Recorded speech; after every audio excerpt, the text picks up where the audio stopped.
Bloom Caramel was founded in 2017 in Portland, Oregon. We do dairy-free, allergy-friendly caramel sauces.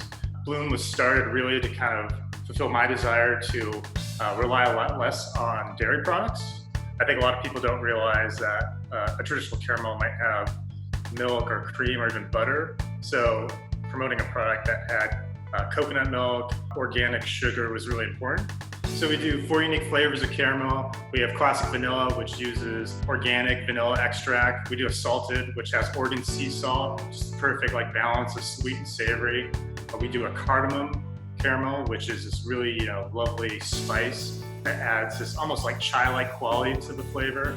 And then last, we do an ancho chili caramel, which has just a gentle heat to it. For me as a local producer, having the support of a grocer-like market of choice is incredible, because that gives you a little bit of that, the wind behind your sails to keep pushing forward. Not only just getting product on the shelf, but really nurturing the maker and really nurturing the brand. It's really incredible.